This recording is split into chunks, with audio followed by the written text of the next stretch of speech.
For our event today, is there a conservative case for mass student debt forgiveness? A conversation with A. Wayne Johnson. My name is Nat Malkus. I'm a resident scholar here and Deputy Director of Education Policy at AEI. And welcome.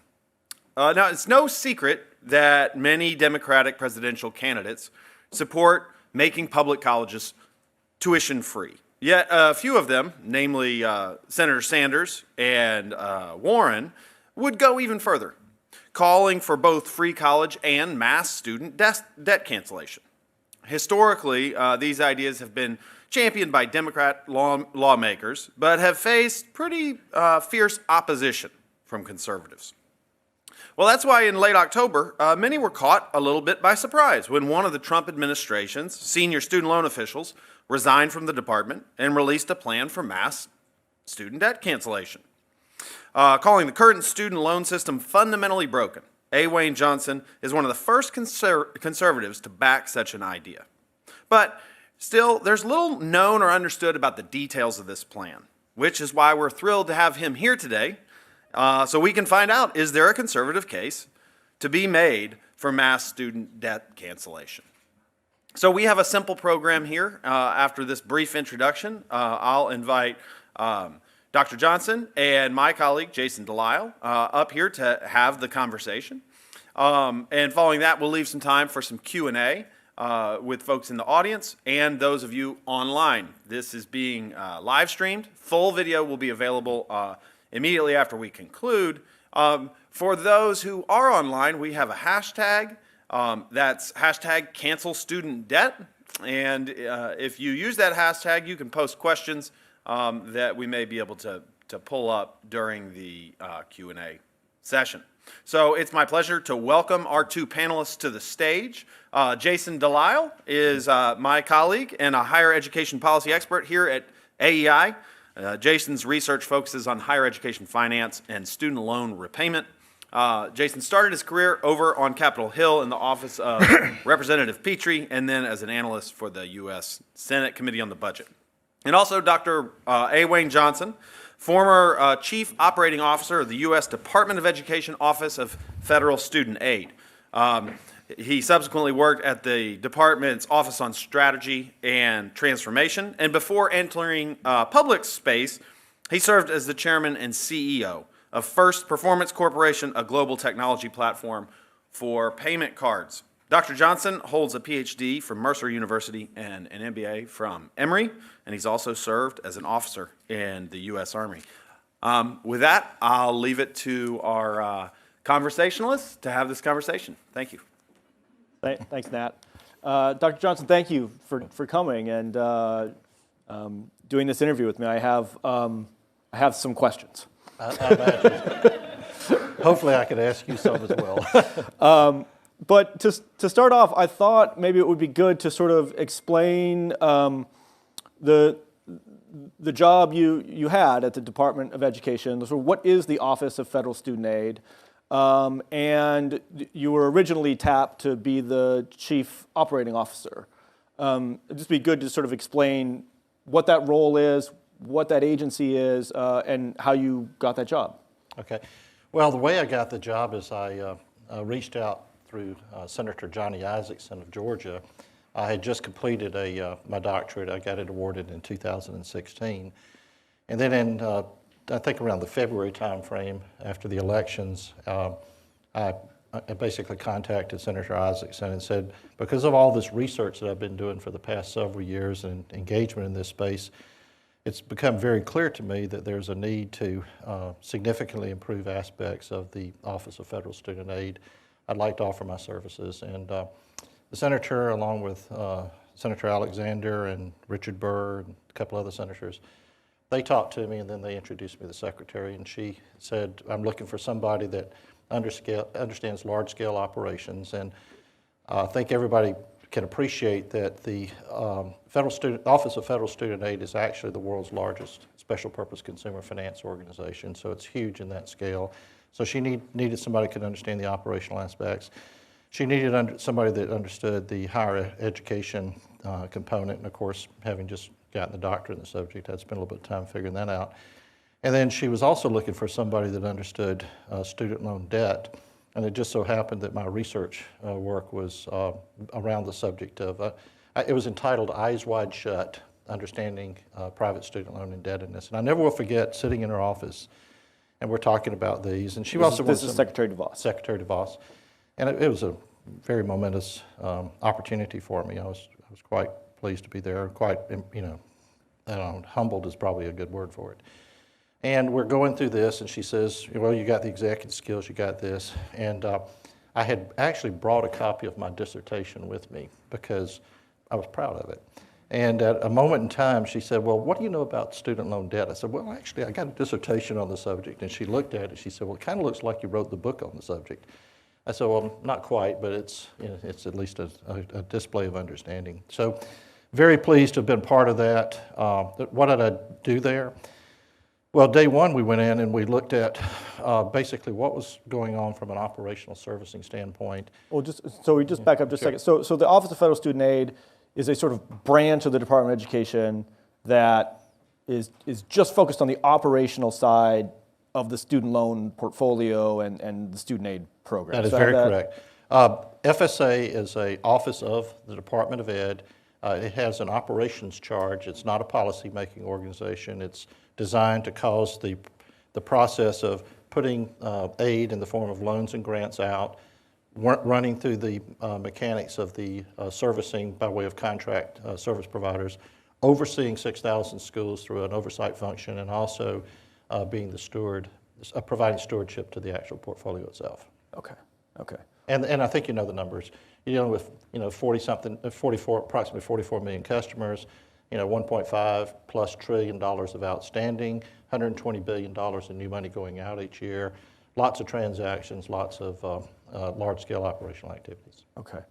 And so you have this sort of, and you were in that role for a short period of time, and you then transitioned to work on some other project within the Office of Federal Student Aid. Yeah, and so when I showed up, I wanted to get into it and basically figure out how, what were the components and how to basically make the strategic change. And the first thing we did is we had to decide on making some alterations to the contracting process. But as I got into it from a strategy standpoint, it became clear that there are three parts of FSA. There's the operational component for deployment of aid, there's the oversight function, and then there's the stewardship function.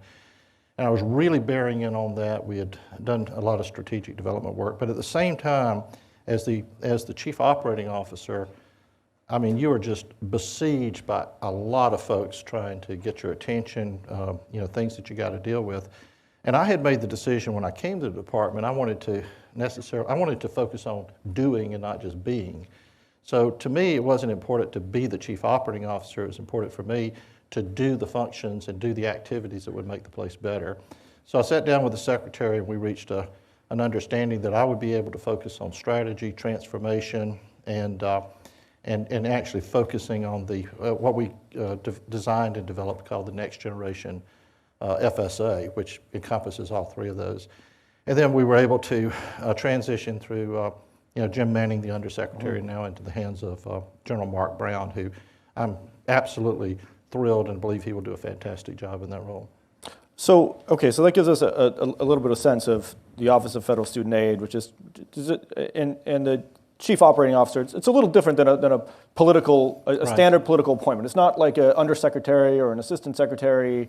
It was designed to be a sort of really a chief operating officer, an operations person, right? Is that exactly? The Office of Federal Student Aid is actually a performance-based organization, so you have latitude in terms of how you go about hiring folks, and there's some other latitudes that give you the ability to operate like let's say more of a commercial side.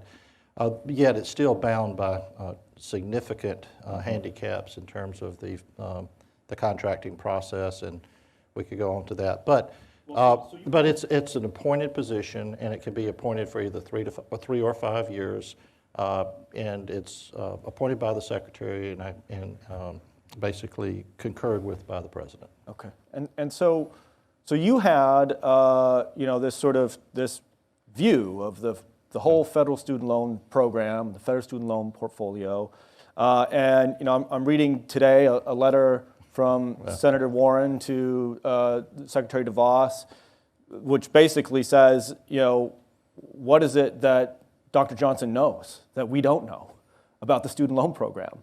And that's what she's sort of asking. What is it you saw that the rest of us haven't seen or haven't interpreted in the way that you are while you were there? So I'm sort of asking, what is the problem, the big problem you see? And you've described it as fundamentally broken.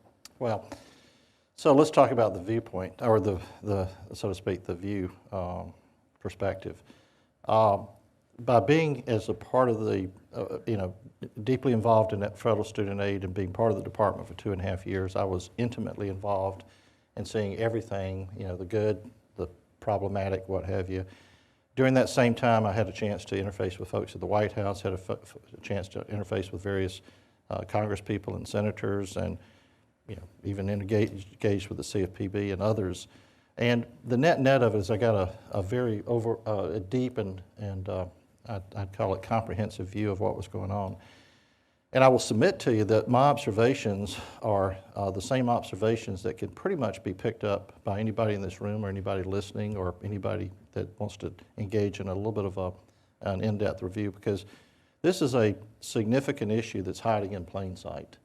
You hear the issues coming from, basically people throughout America screaming about the impacts that it's having to them. Mm-hmm. So you start of student debt. Well, that's about the student debt burden, but they really, when you get into it, they really talk about how they got to that state and how they are in dismay over how to get out of that state. It's not just the debt itself; it's the whole system that got them into that state of affairs. And then what's happened and what I saw, and I think some scholars have really figured out, is that I was reminded of the Johnny Cash song, One Piece at a Time. Because when you look at the cobbled together aspects of the federal student loan system that we're engaged in, it literally was cobbled together with the best of intentions over a period of time. And as you get into it, you conclude that, yes, I can make these operational improvements, and we're committed to doing that. The Secretary is very committed to doing that. But when you get into some of the specific programs that were well-intended, and you look at the structure of those programs from a law requirement standpoint, that's the other thing people need to realize. FSA is in the business of executing the laws that were put in place by Congress. We don't invent, when I was there, you don't invent stuff, you just do. And then folks just quite frankly don't understand how, some of these things just make no sense when you try and operationalize them.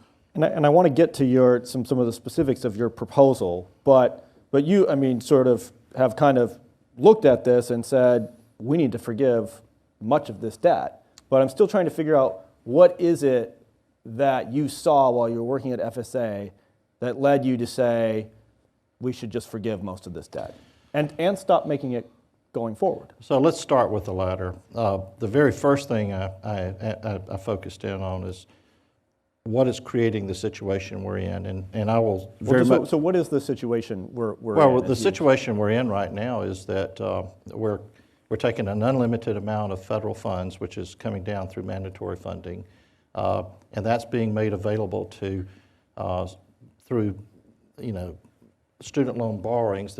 They're basically instigated by various schools. By the way, not-for-profits very much so, as well as, of course, your for-profits.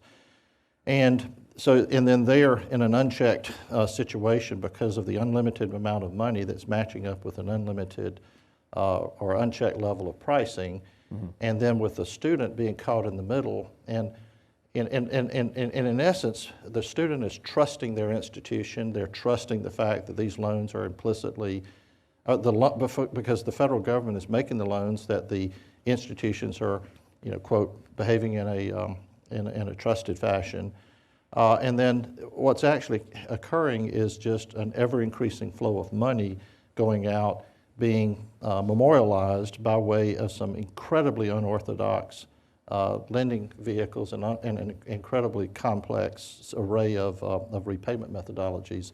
So would it be, so if I'm hearing you right, you're saying what you saw at FSA, your insight was that this is a waste of money. it's not a waste of money to invest in America, but it's not a transparent deployment of money, and it comes down to a burdening the student with they're basically the financing trigger of almost complete resort now, because 80% of all the cash that's going into the higher education system in the United States is coming from the federal government, flowing through FSA. So what I saw, but then I got into looking at just dynamics associated with the repayment characteristics, and I cannot even begin to tell you the number of situations where people say my debt started at 30 or 40,000, is now up to 80 or 100. So you get into these, deferments and forbearances and capitalized interest, and all of a sudden you've got, and everything is being set up to say, well, it just doesn't matter in the long run, because 25 years from now it's eventually going to come off the books. Yet at the same time it's being booked onto the federal government's balance sheet as being fully collected and expected to be collected. And then you get into some, unbelievably bizarre. So I would just say, so just unpack that for a second. So if I make sure I have this right, are you saying that the budget agencies, like the Congressional Budget Office, the Office of Management and Budget, the Department of Education, their numbers are wrong? They're saying that more of this is going to be collected than what you saw or think? Well, let's talk about what I think, because the government has a set of accounting rules that they deploy that matches up with the government view of things. I come from the business world, and I think in terms of cash flow. I think in terms of how much money is going out, how much money is coming in, net present values, discounted values, and things of that nature. And so I would submit that, let me give you an example. So let's say, Jason, that you went through delinquency and at default stage, and now you owe $50,000. Which is very rare for people who default, by the way. Yeah. Right? That's highly unusual. Most of the defaults are $6,000, $10,000. Okay, well, let's just say it's $5,000, whatever the amount of money is. You default, and so that's showing up on the reports as being a loan in default. That loan will, in the current world, which I very much expect to be changed under Next Gen, we go out to a private collection agency, and then that private collection agency would get you to agree to make 9 monthly payments of $5 each, so a grand total of $45, and then poof, you're now current. So you go back on the government's books as fully collected your $5,000 or your $50,000 because you made a payment of a totality of $45. And by the way, the collection agency that did that work got paid $1,740, which is another whole conversation, or $1,720, excuse me. So you have to ask yourself the question, if you were in default and you cure it out with $45 in payment, and now it's on the government's books as being fully collected and anticipated to be fully liquidated, what do you think? Well, so I just want to make sure that I understand, because what led you to say we should forgive all the debt. Yeah. And I think if I just had to sort of summarize it, it would be that your sense is it's not going to be repaid anyway? My sense is that the majority of the obligations that are reflected will not be, the cash on that will not be collected. And I just want to say, and this differs though from what the Congressional Budget Office says, what the Department of Education's, its official numbers. This differs from their official numbers. Well, again, they've got official numbers. They do a very good job of looking at historical collection rates and looking at, and they do get into their expectations of cash flow dynamics. So I'm not going to sit here and question their accounting practice. But what I'm saying is I look at it from a practical standpoint in terms of the number of people that on the books today owe more money even after making payments than they did the day before. And I look at the compounded and accrued rates of interest. And that's another thing. We talk about this $1.5, $1.6 trillion amount. A big chunk of that is accumulated interest. Mm-hmm. So I don't know if I answered your question, but my view was this is something that's, it's somewhat of a level, there's a word I love called perspicacity, and it's recognizing the inevitable just briefly before, or shortly before it becomes obvious. Okay, so, and so we're here talking this, proposal to forgive all the outstanding debt and stop making it But I go want to be clear, forward. I don't have any, formula. I mean, I didn't look at any, and never was able to get, my arms around any economic forecast that would say what I'm saying. This was a belief based upon, evaluation of the situation and juxtaposed against my experiences in the private sector in terms of how things play out. Uh-huh. So talk about talk about some of the details of your plan. Let's get into the other Sure. parts of this. So how you get to, you have 50, you want to forgive all outstanding debt up to $50,000, but there's more to your plan than just that. So maybe take a few minutes to sort of expand on it. I brought some notes to myself. Okay. And I will say this is the first time it's ever been articulated completely, so this is a first. Okay. We'll see how it goes. Try it on. I think I want to start off by saying that the very first thing I locked in on and have tried to lock in on is what is our go-forward situation. And I looked at, we do nothing going forward, or what do we do going forward? And when you come to the conclusion that a level of post-high school education is in fact a public good that needs to be addressed, you have to zero in on something that you're going to do. And so what I zeroed in on was a $50,000 number. Now I've got to make a confession that I was highly informed about that, or at least leading in that thinking with Jeb Bush's 2016 plan. And I started reconciling and truing up the $50,000 number to, what would it do to get large numbers of people through. So you're saying $50,000 is the amount of debt they would have forgiven? No, that $50,000 is how much they would get in a go-forward grant. So let's So start with that. okay, so going forward, so after we do all the loan forgiveness, everybody gets $50,000 in debt forgiven. There's no more student loans going forward. Correct. And you're replacing those loans with $50,000 grants per person. Is that right? And that every high school graduate would get a lifetime, for lack of a better word, grant or line of credit that would be drawn upon. There would be some academic progression aspects to that drawdown, not just you go show up and take it down. But let me just go through the whole thing. Sure. I've got we're going to get short on time, Okay. so I want to make sure I get some of these things out that I know that other people here are wondering too. So we have a federal Pell Grant program Yeah. where everybody gets a grant. Low-income students, middle class, and it's a sliding scale grant. Yeah. So, I mean, to a certain extent, what you're proposing this isn't crazy, because we already have a federal program that offers grants for undergraduate education. Right. Would you get rid of that and replace it with 50, or would this be in addition to? So everybody that graduates high school gets $50,000 eligibility for lifetime education credit. With regard, I would continue to supplement that with Pell Grants. So so just make sure I get this right. So a low-income family would get up to $80,000 under Actually, your up to plan. $82,000. Okay, $82,000 under your plan. And then in addition to the supplemental Pell Grants, I would like to put in place supplemental what I call STEAM grants, which are science, technology, education, engineering, and math, which would be a supplemental grant program. Haven't really settled in on the magnitude of that. You would not be able to double up a Pell Grant with a STEAM grant, so it would be complementary to that. So I'm just going to go through this and see what it does. So go forward education line of credit, and the reason for that is you have to start with what you're going to do, is what's called day two, or what I call the reason for doing this in the first place. And I'll say that once you decide on that, then that informs you what you need to do with the current situation, and that's the reason. If you're going to go give everybody $50,000 going forward, we give $50,000 worth of relief to the folks that are on the books right now. Now, that takes care of 37 million people. We still got another 7 million, and those folks would continue to have to pay beyond the $50,000. But what I want to do there is set up a glide slope so that after 15 years with an adjusted income-based repayment plan, that comes off the books.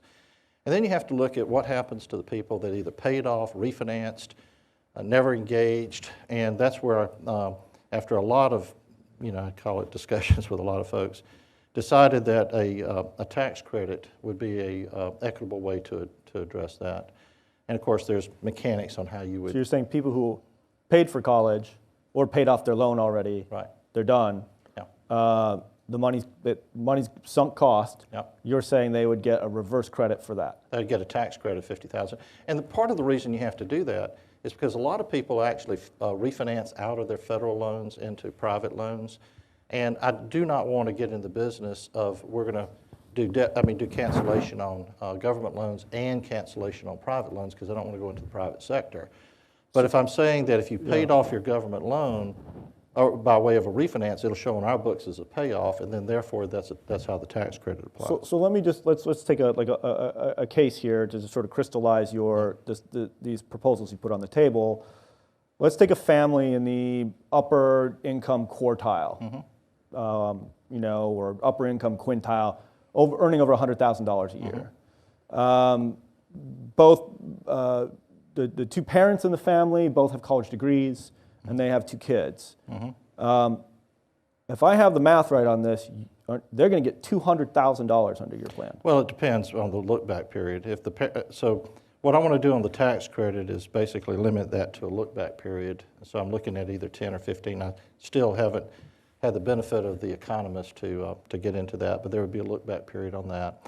It would also be such that if somebody graduated from high school, let's say it's one of those parents never even went to college. Sure, but let's get into you are going to give a high-income family $200,000 in federal aid. I'm going to give a high-income family the components of the program that would apply, because at the end of the day, this is equity for all. This is not tied to income.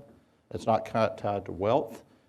This is equity for all, and we can get into moral justifications around that by the fact that these people pay more taxes, and we could get into everything. But one of the basic, dilemmas I've always faced as I've thought about this is why do we? This is not a system where there's limited resources. That's the thing that people understand. The federal government in this particular arena has unlimited resources, so it's not a resource allocation issue. And so what would you describe as the federal government's unlimited resources? Well, the federal government, once it decides a program, can actually draft upon the Treasury and then of course the Treasury drafts upon financing sources, and we could talk about that.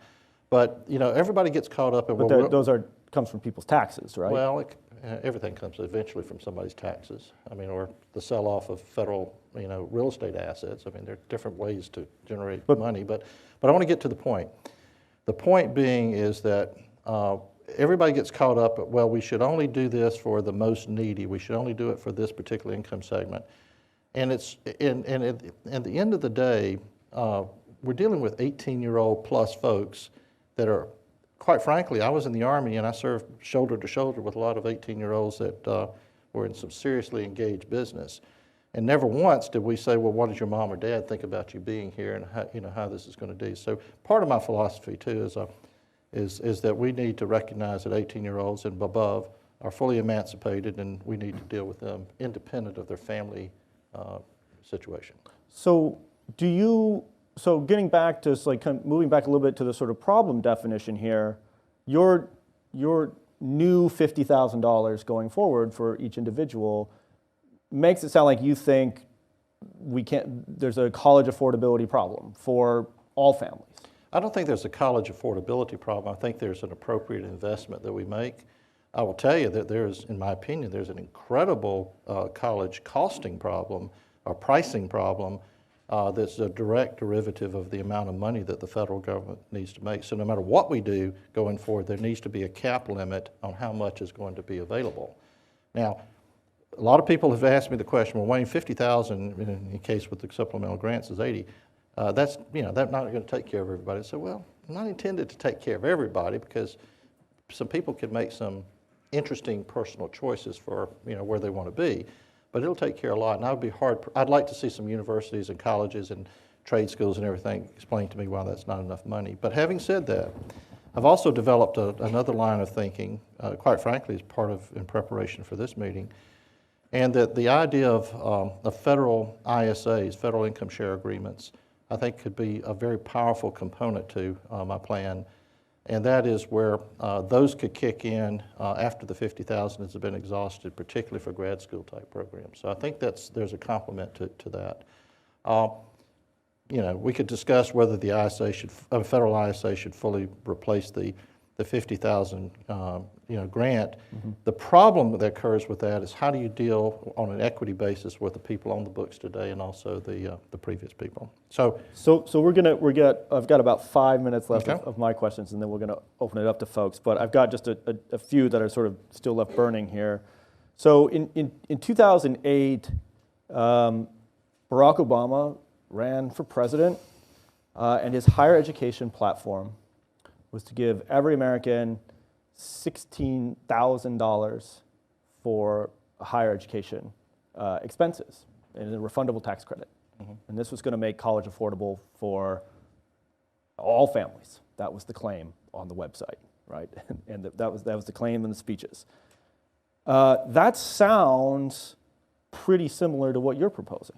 Oh, far from it. Yours is 50, his was 16. Well, mine's also a direct grant, and it's not going through some machinations and what have you. The conservative case that I'm building, or hope to be building here, is that we must stop making unlimited amounts of money available through loans. We must stop that. If we're going to stop that, part of the bargain, quite frankly, is we're going to have to relieve, we should relieve, from an equity standpoint, an equal amount of money that's already on the books. And we could get into all kinds of reasons how that got onto the books. And then, of course, the people that didn't do it going forward. But when you get into all the numbers, what you'll find is that this is administratively doable and, quite frankly, highly affordable once you lock in on your funding source. And the funding source in my proposal is that the primary beneficiary of a skilled workforce, an educated workforce, are American corporations, both for-profit and not-for-profit. And those are the folks that I believe should make the, quote, investment in America, and I do believe it should be based on a tax on their top line to cause that to occur. And that money would be more than enough to pay the go-forward and also start actually reducing the debt amount that was built up to date. You go back to Obama's. So the taxes here, the fact that you're saying we need to raise taxes to pay for this. I'm not saying we need to raise taxes. I'm saying we can do all this within the 21% corporate tax limit, because I'm very proudful of what the. But you either need to cut spending or raise revenue to pay for it. Well, you raise revenue. Because I guess what I'm getting at, this is a big new program, right? There's a lot of would money. apply a new tax, but it would still be within the limits of the 21% cap on corporate tax levels. Because, we went from 35% to 21%, but when you look at, the last time I checked, Amazon wasn't paying anything in taxes. They actually got a refund. Good for them. But the bargain is that we will not let the tax rate for corporations exceed 21%. So the other side of this is, yes, put this tax on, but still keep everything within, within the 21% limit. But you need to raise revenue to pay for it. Absolutely. And well, you either need to raise revenue or take the same revenue and just spend it in a different way. The money that would be relieved has already been raised and already been deployed. So there's not, you don't have, and by the way, my 50,000 reduction plan would say 600 billion would come off of the people below 50,000, another 325 billion would come off the people above 50,000. So that's 925, but that money has already been raised, that money has already been deployed. That is just basically an accounting recognition issue. So on the go-forward basis, you could actually do it using the same monies that we have today. I'm just saying, instead of taking it off of middle income America, whoever's paying personal taxes, that we actually transfer that to the corporate sector.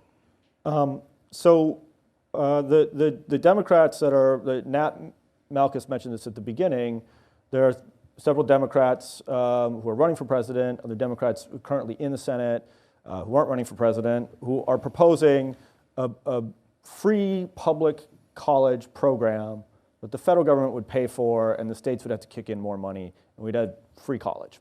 Actually, public universities. I believe what the particular Sanders has offered is free tuition. That's right. And It's free tuition, right? And I think the same thing. And there's a huge difference between free tuition there is, and free college. Absolutely. There's a big difference there. But what I'm wondering is why, since you're proposing a large new federal investment to dramatically lower the cost of tuition for all families, and so are the Democrats, and they want to raise taxes to do it, And so to you, what's the difference between your plan and theirs? Well, the basic difference is they don't have a day two thought. They said, we're going to relieve this and everything's going to be free. And then you ask them, well, what is going to be free, and define free. And a lot of that free comes back, well, we're going to ask the states to, amp back up their contributions. And, so when you get into, quite frankly, where's the equity? And by the way, there's no discussion about what happens on the people that are taking care of themselves, took care of it through other mechanisms. And the other thing is they keep saying public schools, public schools. The worst possible thing in America we could do is to eliminate school choice or condition school choice. And so they don't have a comprehensive plan, but it incorporates go to public schools, which is worst thing because the schools Public universities. Public universities, public colleges, and limited only to there. Those are great schools, but you got to be able to let people go. People got to be able to go someplace else. So choice is important. And then they want to continue unlimited amounts of money that could be drawn down by way of additional loan programs. So think of the moral hazard. We just relieve this amount of money, and we're going to create more loan debt that eventually is going to somebody. And I get and so you want to end the loan program, and they've been sort of coy about not telling us what they would do with the loan program going forward. They would absolutely the debt. They would absolutely keep the loan program cranking because they don't want to cut off that unlimited supply of money. Yeah, and one thing to wrap up here. So you've talked a little bit about sort of unlimited loans, but just to sort of clear this up, undergraduates, the amount that an undergraduate student can borrow is capped each year and in aggregate. It ranges from $5,500 to like $12,000. I think the fact that you can, even as an independent undergraduate by yourself, you can't get past $57,000. I think it's fantastic. But it's the parent loans and the graduate school loans. It's the parent plus loans and the grad plus loans, and that's where. So a segment of this thing is unlimited. By the time you get through with it, the answer is yes. It's very unlimited.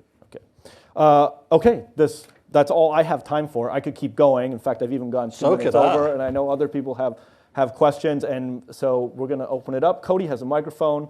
Please state your name and your affiliation, and then fire away.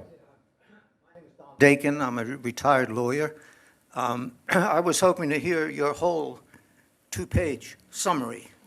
I'll tell you what, But I'll you didn't give get it through to you it. real quick. So is it possible for me to read that from some other source? No, because I haven't published it yet. Okay. So I'll verbally publish it right this second, and then I will. Well, that would be a good idea without interruption. That would be super.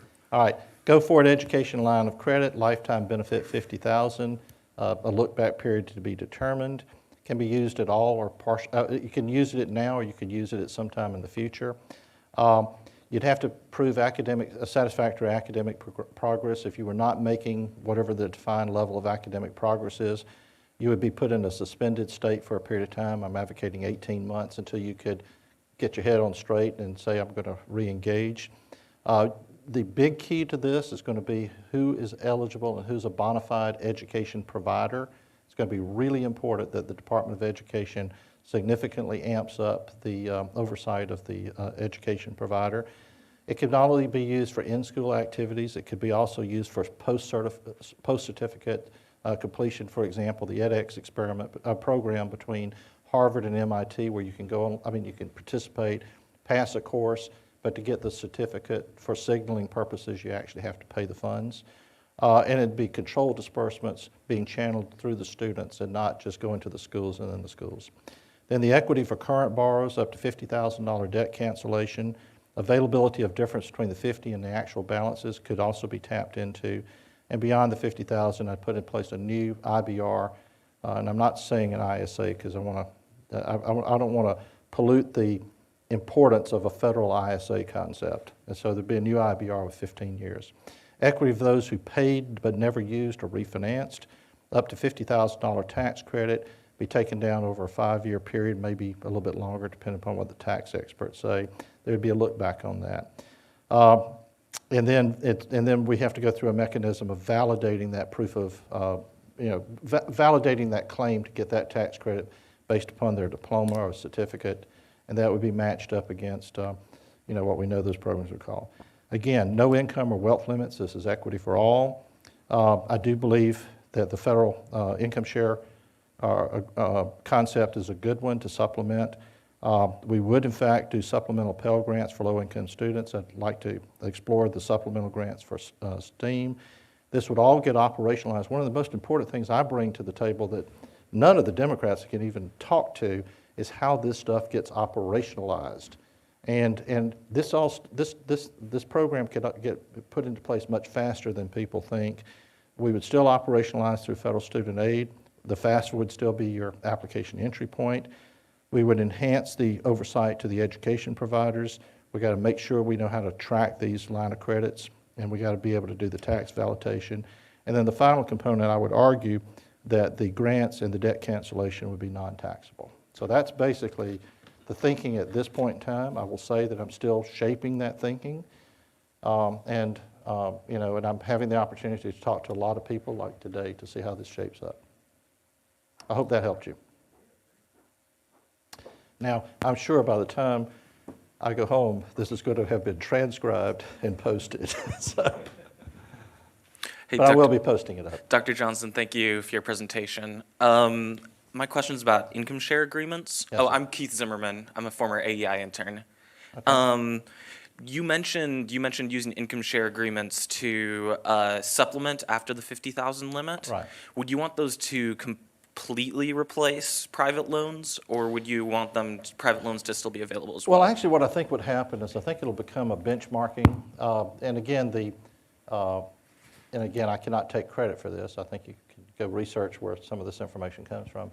But the concept of a federal ISA where amounts of money would be put out, again, with limit, and I believe 50,000 is the limit even on those, and that there's a hard there's a hard claim on your tax form for example, 1% per 10,000 or 2% for 20,000.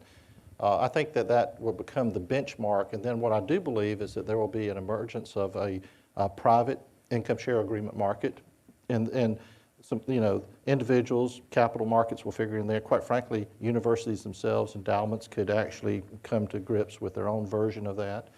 I would actually see that maybe even the federal government could play a role in actually operationalizing those on behalf of other providers, but that's another conversation. And then private loans, or loans from the private market. The banking industry, the credit union industry has got a tremendous amount of liquidity in it, and they're looking for good quality assets.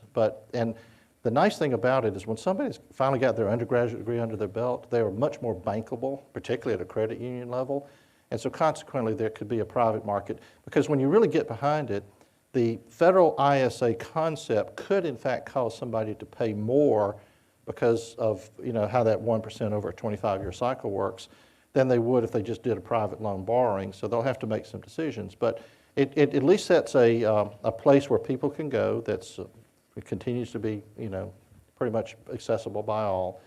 But I think it serves as this is an alternative, I won't say a last resort, but an alternative to benchmark everything to. Hi, my name is Eric. I work at the American Council of Trustees and Alumni just down the street. I've seen student loan forgiveness justified as a form of economic stimulus, and I'm just generally interested in what your opinion on that argument is.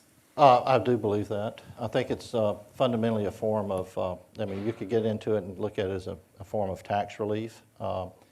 There's some studies that are out there. I won't quote from who they are, but there's one that I really particularly enjoyed looking at not too long ago, which is a macroeconomic analysis of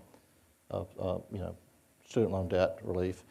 And what I particularly was intrigued by that one was it was the first time I had seen this actually economically modeled with two confirming models. And there's a huge argument not only that, on some other cases where you take, right now the total amount of cash that's being paid to the federal government, we're putting out about $120 billion a year, and we're actually pulling in a little over $70 billion a year.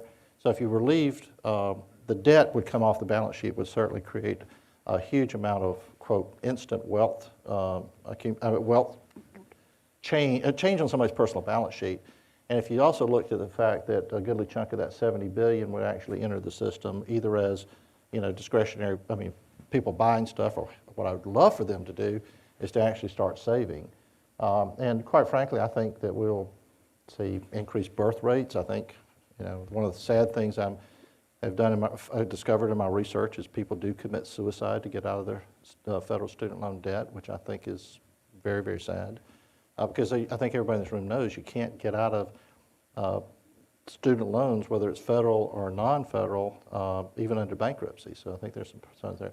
So I do believe I'm relying upon economists and readings. I will tell you that I haven't been able to personally validate. When I talk about what's going on operationally and with the repayment side, I know that firsthand. As far as what it would do to the macroeconomic picture, I don't know. But I do believe the answer is yes. And just to reiterate this, though, talking about transferring money to people by forgiving their debt, but on the other side of the balance sheet, you're taking money out by raising taxes. No, actually, the money that I'm forgiving has already been taken out.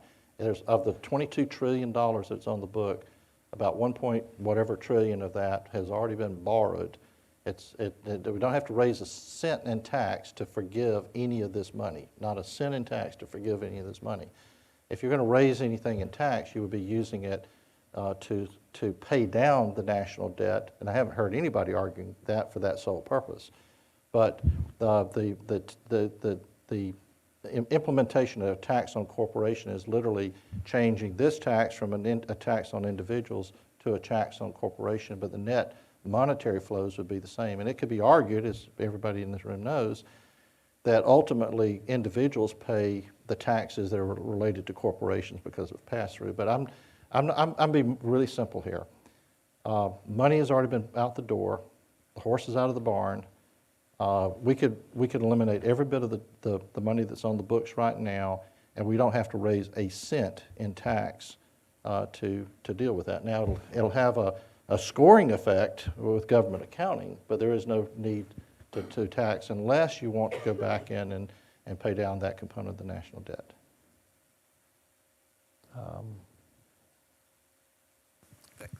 Hi, Wes Huffman, and thanks, Dr. Johnson and AEI for putting this together. Just two quick questions.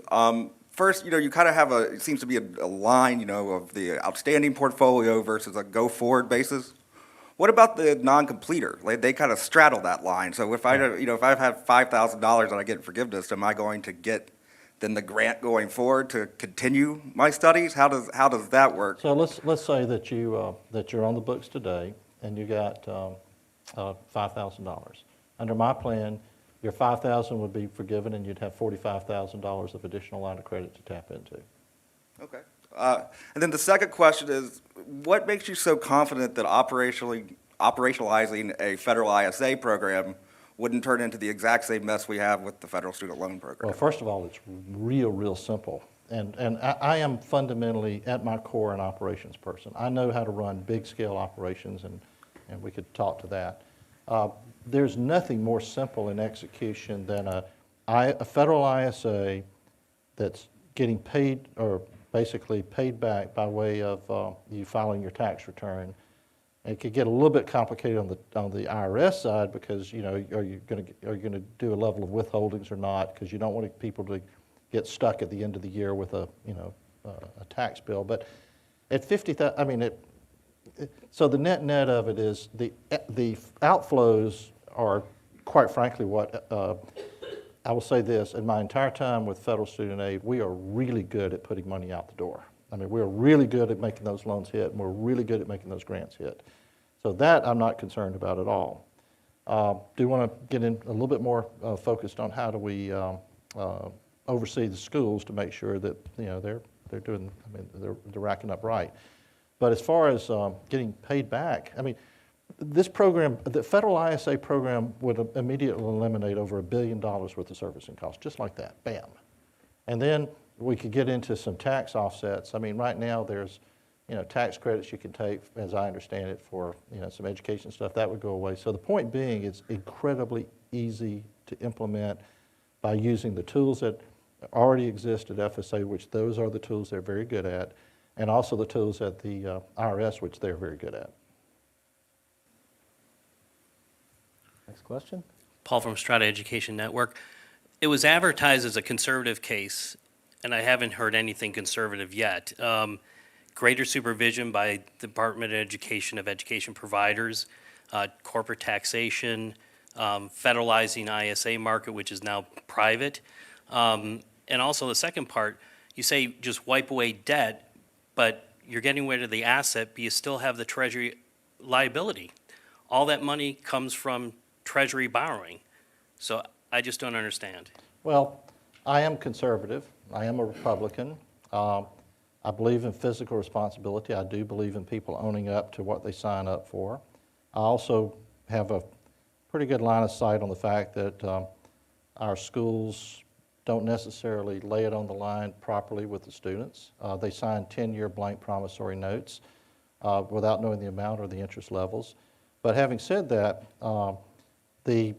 the conservative case, when I was in business, we would invest in technology, we'd invest in acquisition of buildings, we'd invest in all kinds of things. But we never actually, quote, were directly investing in human capital that we were going to pick from in order to, staff up our organizations. So I believe that the conservative case is that this would actually open up a much more broad array of people that corporations, for-profit and not-for-profit, can deal with. With regard to the debt forgiveness, I've said it, I think, twice at least, the money was already borrowed, and you're right. That is a liability on the federal balance sheet, and right now nobody has been talking about how we're going to satisfy that, and I think that we need to start reducing the debt, and the only way we're going to reduce the debt is another source of funding, and that amount of debt was taken on to create a skilled and educated workforce that corporations have drawn from, that built up over the past 10 years. So now's the time to basically pay for that ability to tap into that, having had that ability to tap in that labor pool. So I would argue, and I have a tremendous amount of respect for Strata and the work that y'all do, particularly with the innovation aspects and with a number of colleges. But at the end of the day, this is conservative. It is being fiscally responsible, and the most important thing is it's stopping the runaway outflow of money. And if we don't stop it, and if we, the Republicans, don't take this on, it's going to exacerbate and become much, much worse. Thank you for this stimulating conversation. Chris White from Georgetown University. I want to broaden everyone's thinking here a little bit by thinking back to TARP and the foreclosure crisis and how we partnered with the Federal Reserve through quantitative easing to basically bring a lot of non-performing debt onto the Federal Reserve's balance sheet and at the same time use existing national debt, U.S. Treasury bonds, as a sinking fund, so that over time, the obligations that the government was already making payments on compensated for the amount of debt that the borrowers, for example, couldn't pay. Right. I don't see why that sort of mechanism couldn't be deployed here. So rather than thinking about it in terms of fiscal constraints and where's the money for repaying this going to come from, let's look to a monetary response that takes advantage of existing mechanisms and a precedent.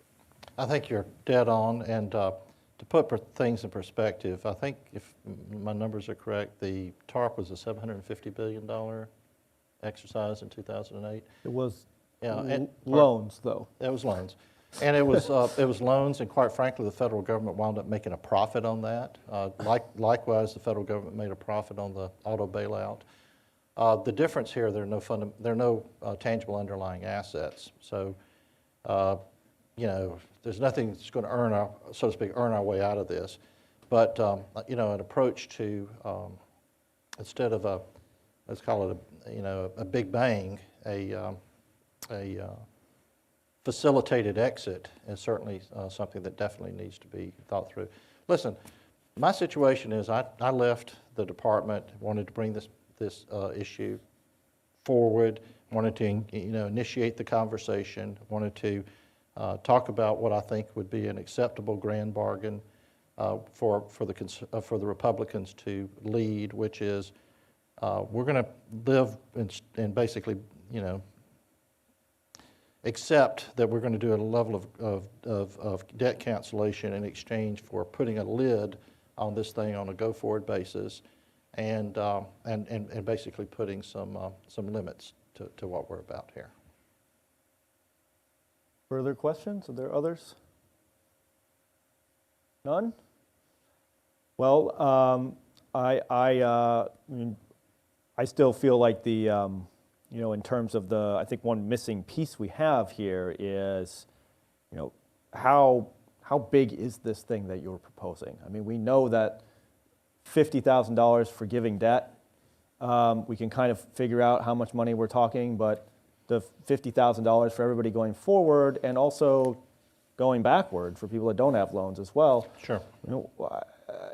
How much money are we talking? And Well- then I'll let you answer that, and then I'll let you sort of wrap up, and because we're getting close to time, I'll give you the sort of last word too. Well, first of all, I'm not naive enough to believe at one sitting I've been able to thoroughly convince from folks that this is,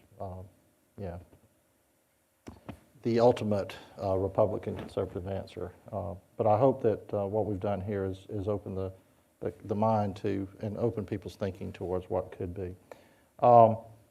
Having said that, and again, this is, a person of one thinking through this. This hasn't been staffed out, and there's, Lord knows, a bunch of economists around here.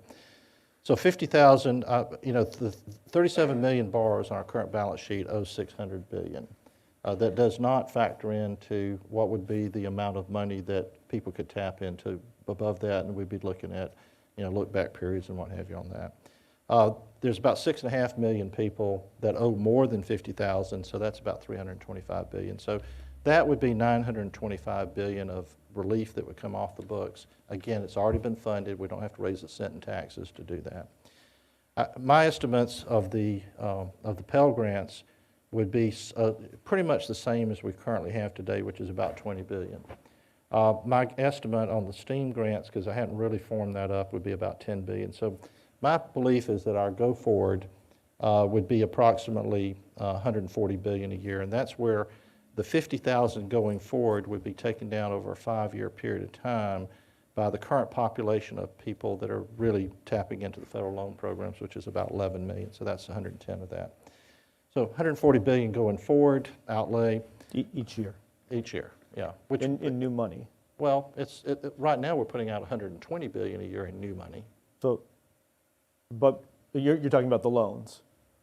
Right now we're putting $120 billion a year out in new money, and I will submit that a goodly portion of that new money that's being put out each year is never going to be realized. And so there'll be opportunities for people to validate my observation on that. But if you look at it, there's a difference. I'm talking about 120, which we're currently doing, versus 140 under my plan we would do.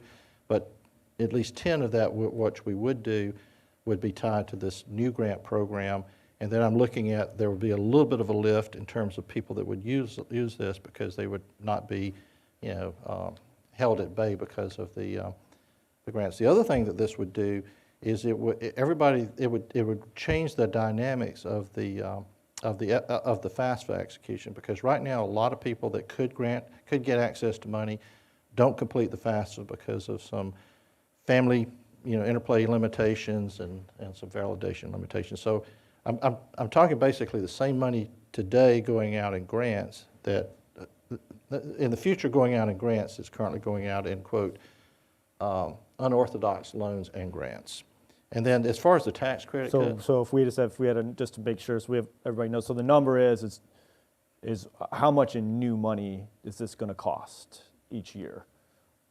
well, my belief is in new money, it's pretty much a wash when you look at cash, new cash.